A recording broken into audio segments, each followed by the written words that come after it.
নমস্কার, আপনারা দেখছেন খবর বাংলা টিভি চ্যানেল। জানাবো আজকের বাছাই করা কিছু গুরুত্বপূর্ণ খবর। প্রথমে জেনে নিন শিরোনাম, তারপরে জানাবো বিস্তারিত খবর। মমতার খেলা শেষ, এবার রাজ্যে মুখ্যমন্ত্রী পদে অন্য কেউ। সামনে এলো চমকে দেওয়া তথ্য। রাষ্ট্রপতি শাসন ছাড়া বাংলায় ভোট নয়, ভাটপাড়া থেকে হুঁশিয়ারি শুভেন্দুর। 10.5 কোটি টাকা ক্ষতিপূরণ দিন, দীর্ঘদিনের লড়াই শেষে সুপ্রিম কোর্টে হারল রাজ্য সরকার। পাকিস্তান নয়, এই দেশ ভারতের সবচেয়ে বড় শত্রু, আমেরিকার রিপোর্টে বড় ফাঁস। ফের ঝটকা খেল পাকিস্তান, সন্ত্রাসবাদ রুখতে ইসরায়েল রাশিয়ার পর ভারতের পাশে দাঁড়ালো এই দেশ। সবার আগে সারাদিনের শীর্ষে থাকা নির্ভরযোগ্য খবর পেতে এখনই ভিডিওটিতে একটি লাইক করে চ্যানেলটি সাবস্ক্রাইব করে দিন। নমস্কার, এতক্ষণ দেখছিলেন সংবাদ শিরোনাম। এবার শুরু হলো বিস্তারিত খবর। মমতার খেলা শেষ, এবার রাজ্যে মুখ্যমন্ত্রী পদে অন্য কেউ। সামনে এলো চমকে দেওয়া তথ্য। তৃণমূল দল এবং প্রশাসনের শেষ কথা মমতা বন্দ্যোপাধ্যায়। তিনি যতদিন আছেন ততদিন তৃণমূল যদি ক্ষমতায় থাকে তাহলে তিনি যে মুখ্যমন্ত্রী থাকবেন এটা দলের সকলেই জানেন। তাকে ছাড়া ভোট বিতরণী পার হওয়া যে অসম্ভব এটাও তৃণমূলের সকলেই স্বীকার করে নেন। কিন্তু 2026-এর বিধানসভা নির্বাচনে কি আর মুখ্যমন্ত্রী পদের জন্য লড়াই করবেন না মমতা বন্দ্যোপাধ্যায়?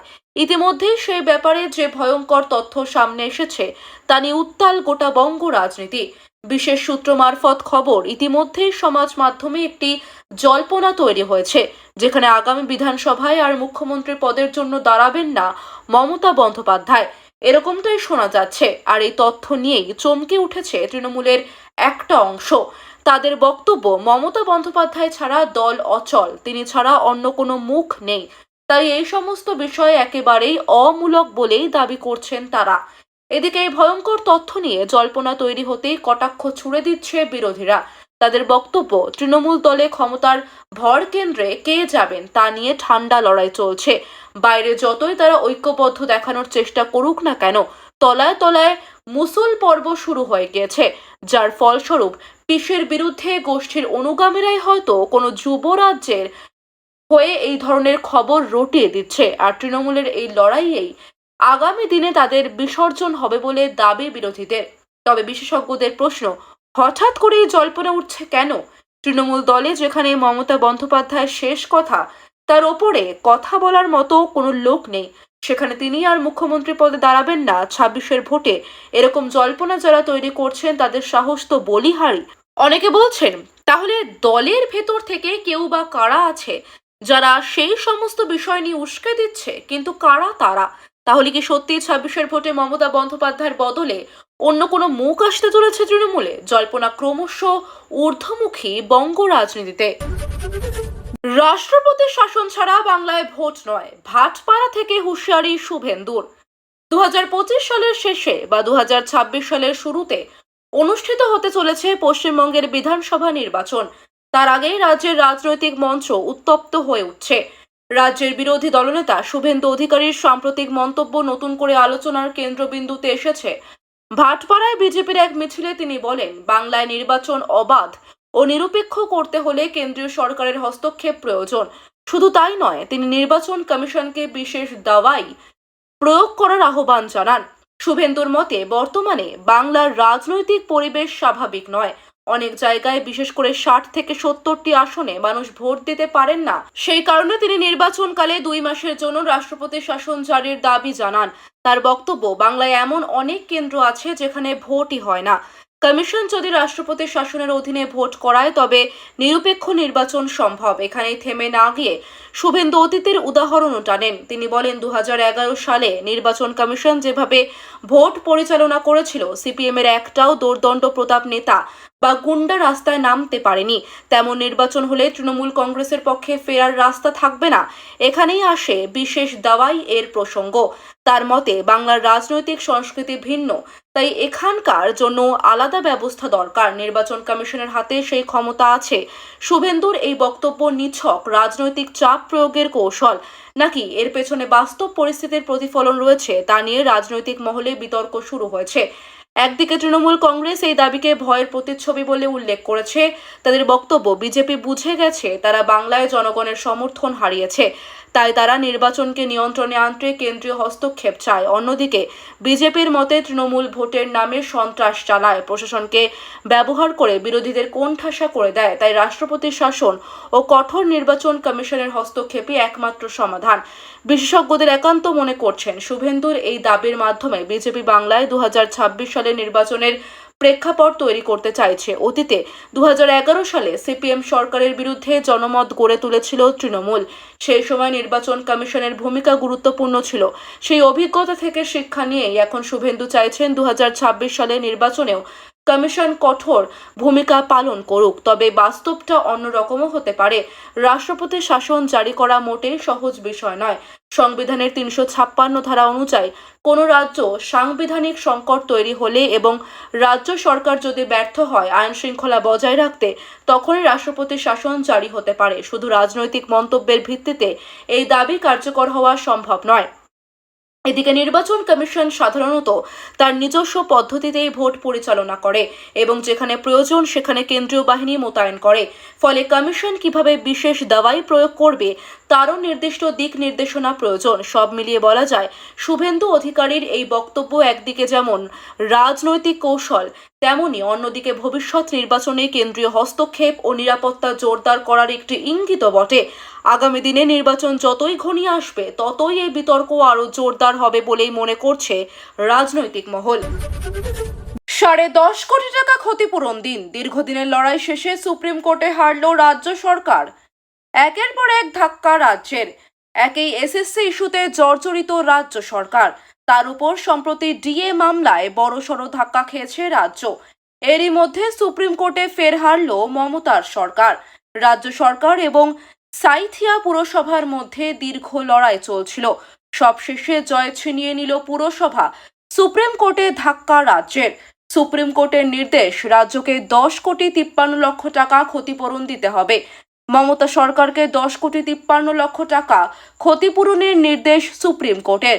উদ্যান তৈরির জন্য জমি অধিগ্রহণের প্রায় 39 বছর পর জমিদাতারা ক্ষতিপূরণ পেতে চলেছেন। 1986 সালে জমি অধিগ্রহণ করা হয়েছিল প্রায় 83 লক্ষ টাকা দিয়ে।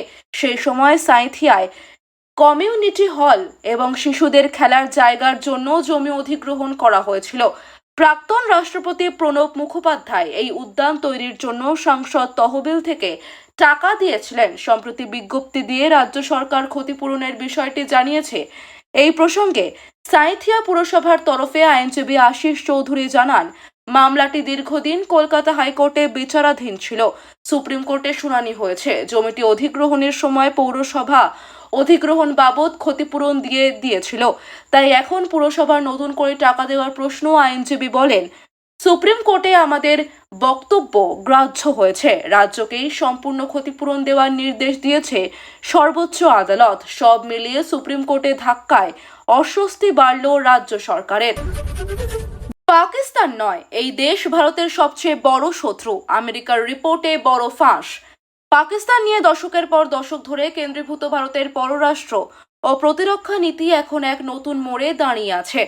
আমেরিকান প্রতিরক্ষা গোয়েন্দা সংস্থা ডিআই এর সাম্প্রতিক রিপোর্ট অনুযায়ী ভারত এখন তার কৌশলগত অগ্রাধিকার পরিবর্তন করেছে এবং চীনকে তার প্রধান রাজনৈতিক ও সামরিক প্রতিদ্বন্দ্বী হিসেবে গণ্য করছে। রিপোর্টে আরও বলা হয়েছে যে পাকিস্তানকে এখন কেবল একটি সহায়ক হুমকি হিসেবে দেখা হচ্ছে। রণনীতিতে পরিবর্তন, বৈশ্বিক নেতৃত্ব ও চীনের সঙ্গে মোকাবিলা। রিপোর্ট অনুযায়ী প্রধানমন্ত্রী নরেন্দ্র মোদীর প্রতিরক্ষা নীতি এখন কেবল নিরাপত্তা নিশ্চিত করার মধ্যে সীমাবদ্ধ নয়, বরং এর উদ্দেশ্য ভারতকে বৈশ্বিক ক্ষমতা ভারসাম্যে একটি গুরুত্বপূর্ণ ভূমিকা দেওয়া। প্রতিরক্ষা ক্ষেত্রে ভারতের মনোযোগ এখন শক্তিশালী সামরিক ক্ষমতা, বৈশ্বিক নেতৃত্বের ভূমিকা এবং চীনের প্রভাবকে ভারসাম্যপূর্ণ করার উপর নিবন্ধ। ডিআই এর তার রিপোর্টে 2025 সালের মে মাসে ভারত পাক সংঘাত এবং পেহেলগাম সন্ত্রাসী হামলার মতো ঘটনার উল্লেখ করে বলেছে যে পাকিস্তান আঞ্চলিক অস্থিতিশীলতার কারণ হলেও ভারতের দীর্ঘমেয়াদী প্রস্তুতি চীনকে নিয়ে। ভারত চীন সীমান্ত বিতর্ক কেবল বিরতি সমাধান নয়, লাদাখ অঞ্চলে ভারত ও চীনের মধ্যে দীর্ঘদিন ধরে সীমান্ত বিতর্ক চলে আসছে। রিপোর্টে উল্লেখ করা হয়েছে যে 2024 সালের অক্টোবরে উভয় দেশের মধ্যে বিচ্ছিন্নতা নিয়ে চুক্তি হলেও এটি সংঘাতের শেষ নয়, কেবল একটি কৌশলগত বিরতি। ভারত এখন এই বিতর্কের স্থায়ী সমাধানের পরিবর্তে তার নিরাপত্তা ক্ষমতা এবং পাল্টা প্রস্তুতির উপর মনোযোগ কেন্দ্রীভূত করছে। মেক ইন ইন্ডিয়া এবং ইন্দো প্যাসিফিকে বাড়তি প্রভাব। ভারতের সামরিক রণনীতিতে আত্মনির্ভরশীলতাকে অগ্রাধিকার দেওয়া হচ্ছে। মেক ইন ইন্ডিয়া উদ্যোগের অধীনে প্রতিরক্ষা সরঞ্জাম উৎপাদনে গতি আনা হচ্ছে, যাতে বিদেশের উপর নির্ভরতা কমানো যায়। এর পাশাপাশি ভারত মহাসাগর এবং ইন্দো প্যাসিফিক অঞ্চলে তার উপস্থিতি শক্তিশালী করতে শুরু করেছে। আঞ্চলিক অংশীদারিত্বের মাধ্যমে চীনের ভারসাম্য। ভারত কিউইউএডি, ASEAN এবং অন্যান্য বহুমুখী প্ল্যাটফর্মে তার সক্রিয়তা বাড়িয়ে চীনের ক্রমবর্ধমান প্রভাবকে ভারসাম্যপূর্ণ করার রণনীতিতে কাজ করছে। সামরিক অনুশীলন, প্রশিক্ষণ, অস্ত্রের বিক্রি এবং গোয়েন্দা তথ্য আদান প্রদানের মতো পদক্ষেপগুলি ভারতকে একটি আঞ্চলিক শক্তি হিসেবে উত্থানে সহায়তা করছে। ফের ঝটকা খেলেও পাকিস্তান। সন্ত্রাসবাদ রুখতে ইসরায়েল রাশিয়ার পর ভারতের পাশে দাঁড়ালো এই দেশ। ভারতের অপারেশন সিঁদুরের তথ্য উপস্থাপিত করতে এবং পাকিস্তানের লালিত জঙ্গিদের আসল রহস্য উন্মোচন করতে ভারত সরকার বিশ্বজুড়ে তার রাষ্ট্রদূতদের বেশ কয়েকটি দল পাঠিয়েছে। এমতাবস্থায় দক্ষিণ আমেরিকার দেশ গায়ানায় যাওয়া ভারতীয় সাংসদদের প্রতিনিধি দলকে ওই দেশের উপরাষ্ট্রপতি বড় প্রতিক্রিয়া দিয়েছেন। গত রবিবার গায়ানার উপরাষ্ট্রপতি ভরত জগদেও ভারতীয় সাংসদদের প্রতিনিধি দলকে বলেন যে গায়ানা সম্পূর্ণরূপে ভারতের পাশে রয়েছে। এবার ভারতের পাশে দাঁড়ালো এই দেশ সন্ত্রাসের বিরুদ্ধে ভারতের সঙ্গে। শশী থারুরের নেতৃত্বে সাংসদদের একটি দলের সাথে বৈঠকের পর জগদেব বলেন, আমরা সন্ত্রাসবাদের বিরুদ্ধে রয়েছি এবং আমরা বিশ্বাস করি যে যারা সন্ত্রাসবাদী কর্মকাণ্ড করে তাদের সকলকে বিচারের আওতায় আনা উচিত। তিনি আরও জানান, এটি একটি চমৎকার সফর ছিল এবং আমি প্রতিনিধি দলকে আশ্বস্ত করেছি যে গায়ানা তাদের সঙ্গে সম্পূর্ণভাবে দাঁড়িয়ে রয়েছে। গায়ানা সম্পর্কে কি জানালেন থারুর? পরে সোশ্যাল মিডিয়া প্ল্যাটফর্ম এক্সে একটি পোস্টে 9 সদস্যের প্রতিনিধি দলের নেতৃত্বে দেওয়া কংগ্রেস সাংসদ শশী থারুর বলেন যে এটি একটি উচ্চ পর্যায়ের বৈঠক ছিল। তিনি বলেন যে গায়ানার উপর রাষ্ট্রপতি ভরত জগদেও সাম্প্রতিক ঘটনাবলীর পরিপ্রেক্ষিতে ভারতের উদ্বেগের ভয় নেই আমেরিকাকেও। প্রসঙ্গত উল্লেখ্য যে গায়ানার ভাইস প্রেসিডেন্ট ভরত জগদেওর এই বক্তব্য এমন এক সময় এসেছে যখন ভারত ও পাকিস্তানের মধ্যে সম্পর্ক প্রভাবিত হয়েছে এবং অপারেশন সিঁদুরের পর দুই দেশের মধ্যে তীব্র উত্তেজনা বিরাজ করছে। অন্যদিকে আমেরিকার ডোনাল্ড ট্রাম্প বিভিন্ন দেশের কাছে নেতা হওয়ার চেষ্টা করছেন। ভারত ও পাকিস্তানের মধ্যে যুদ্ধবিরতির পর ট্রাম্প নিজেকে নেতা হিসেবে প্রতিষ্ঠিত করার বিষয়ে একাধিক বক্তব্য দিয়েছিলেন, কিন্তু ভারত সেগুলিকে কোনো সমর্থন করেনি। ফলস্বরূপ ট্রাম্প বিরক্ত হয়েছিলেন। সেই কারণে ট্রাম্প অ্যাপেলের সিইও টিম কুককে ভারতে তাদের পণ্যের প্রচার না করার জন্য বলেন। পাশাপাশি তিনি হুমকি দেন, এমনটা না হলে অ্যাপেলকে 25% শুল্ক বৃদ্ধির মুখোমুখি হতে হবে। কিন্তু গায়ানার ভাইস প্রেসিডেন্টের ওপর এই বিষয়গুলির কোনো প্রভাব পড়েনি, বরং তিনি স্পষ্টভাবে জানান যে গায়ানা ভারতের সাথে আছে।